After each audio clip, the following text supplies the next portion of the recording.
Assamese blogger পিকে YouTube চেনেলৰ নতুন এটা ভিডিঅ'লৈ আপোনালোক সকলোকে স্বাগতম জনাইছোঁ। আশা কৰিছোঁ নিশ্চয় আপোনালোক সকলো ভালে আছে, ভালে থাকক।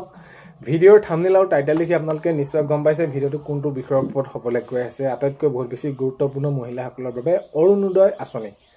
এতিয়া অৰুণোদয় আঁচনি দিয়াৰ ক্ষেত্ৰত মাননীয় মুখ্যমন্ত্ৰী মহোদয়ে জনালে অতি সোনকালে আপোনালোকে অৰুণোদয় আঁচনি পাবলৈ গৈ আছে। আৰু এতিয়া বহুতে কৈ আছে যে কেতিয়াৰ পৰা আমি অৰুণোদয় আঁচনি পাম। যিসকলে পালে আৰু বহুতো নিৰ্বাচনৰ প্ৰাকখনত খেলি মেলি হ'ল, যিসকল মহিলা পাব লাগিছিলে তেওঁলোকৰ কি হ'ব নহ'ব, এতিয়া আগন্তুক ফৰ্ম তেওঁলোকে পাব নাপাব। তো এইকেইটা আপোনালোকে অতি সোনকালে কাম কৰি ল'ব।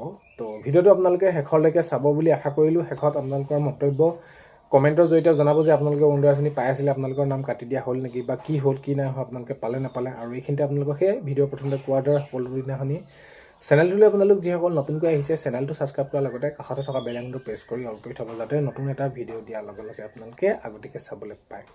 যদি ভিডিঅ'টো চাই ভাল পায় লাইক এটা কৰি থ'ব আৰু শ্বেয়াৰ কৰি দিব বুলি আশা কৰিলোঁ। এতিয়া কোনকেইটা কাম আপোনালোকে কৰিব লাগিব, কোনকেইটা কাম মানে আপোনালোকে যিসকলে নাই পোৱা, যিসকলে অৰুণোদয় আঁচনি আপোনালোকে নাই পোৱা সেইসকল মহিলা আপোনালোকৰ অৰুণোদয় আঁচনি পাবলৈ হ'লে এখন ৰেচন কাৰ্ড লাগে। যদি আপোনালোকৰ ৰেচন কাৰ্ড নাই, ৰেচন কাৰ্ডৰ বাবে অতি সোনকালে আপোনালোকে আবেদন কৰিব।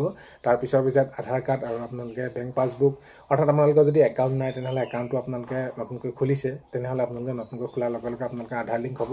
আৰু যদি আপোনালোকৰ আছেই অলৰেডি তেনেহ'লে আপোনালোকৰ সেইখিনি আধাৰ লিংক হৈ আছে নে সকলোখিনি আপোনালোকে চাই ল'ব। আগন্তুক সময়ত আপোনালোকৰ প্ৰয়োজন হ'ব আধাৰ কাৰ্ড, পান কাৰ্ড, চাউলৰ কাৰ্ড, আপোনালোকৰ বেংক পাছবুক, এই সকলোখিনি কথা।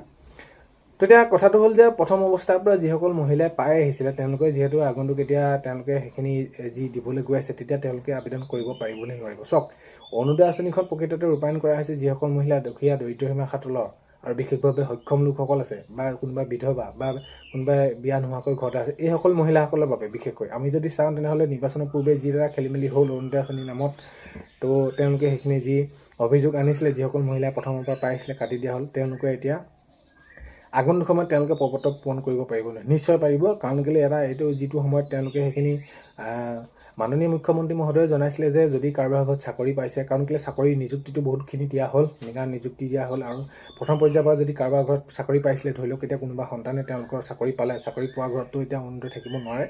তো তেওঁলোকক সেইখিনি কথা কোৱা হৈছিলে যে চাকৰি যাৰ ঘৰত আছে সেইখিনি অৰুণোদয় কাটি দিবলৈ, বা বিশেষভাৱে যদি কাৰোবাৰ ঘৰত বহুত বেছি তেওঁলোকে ব্যৱসায় কৰে, আগতকৈ তেওঁলোক সেইখিনি অলপমান টনকীয়া হ'ল আৰ্থিক দিশৰ পৰা, তেওঁলোকৰ সেইখিনি কাটি দিব পাৰে। গাড়ী ঘোঁৰা, ঘৰ, বিল্ডিং যদি থাকে এনেকুৱা ধৰণৰ, তো এইখিনিক লৈ এটা গাইডলাইন ওলাইছিলে। কিন্তু এটা কৰিলে কি, পাছৰ পৰ্যায়ত যেতিয়া নেকি নিৰ্বাচন আহি গ'ল, নিৰ্বাচনৰ আগত এইখিনি তেওঁলোকক বাছনি কৰিবলৈ দিয়া হ'ল। মানে যিসকল মহিলাই পাব লাগে তেওঁলোককে কাটি দিয়া হ'ল। যদি কোনোবা ৰিলেটিভৰ মানুহ আছে তেওঁলোকক সেইখিনি দি দিয়া হ'ল। তো সেইবাবে তেওঁলোক বঞ্চিত হ'ল। কাৰণ কেলৈ নিৰ্দিষ্ট এটা পৰিমাণতহে, এতিয়া ধৰি লওক তেওঁলোকক সেইখিনি অৰুণোদয় আঁচনি দিয়া হৈছে নিৰ্দিষ্ট এটা পৰিমাণত। ধৰি লওক প্ৰথম পৰ্যায় আহিলে আপোনালোকৰ জিলাত, গোটেই জিলাখনত কিমান অৰুণোদয় আঁচনি সামৰি লোৱা হ'ব।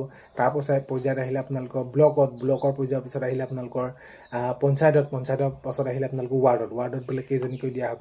তো এই এনেকুৱা ধৰণৰ খেলি মেলি হ'ল যে যোনে পাই আছিলে তেওঁৰ নামেই কাটি দিলে, কোনোবা ঘৰৰ মানুহকে দি দিলে, এনেকুৱা ধৰণৰ। এতিয়াতো পাবলগীয়া মহিলা বহুতো আছে তেনেদৰে। তো তেওঁলোকে সেইখিনি আবেদন নিশ্চয় কৰিব পাৰিব। আৰু আগন্তুক সময়ত মাননীয় মুখ্যমন্ত্ৰী মহোদয়ে জনাইছে বহুতো মহিলা এতিয়াও আছে। এতিয়া যদিও এইখিনি অৰুণোদয় আঁচনি দিয়া হ'ল, বহুতো মহিলা এতিয়াও আছে। আৰু চৰকাৰ গঠন হোৱাৰ পাছতে এই মহিলাসকলক সাঙুৰি লোৱা হ'ব বুলি মাননীয় মুখ্যমন্ত্ৰী মহোদয়ে জনাইছে। আৰু আপোনালোকে সেইবাবে যেতিয়া নেকি ফৰ্ম ওলাব, পদত্ব ওলাব, আপোনালোকে সকলোৱে আবেদন কৰি দিব।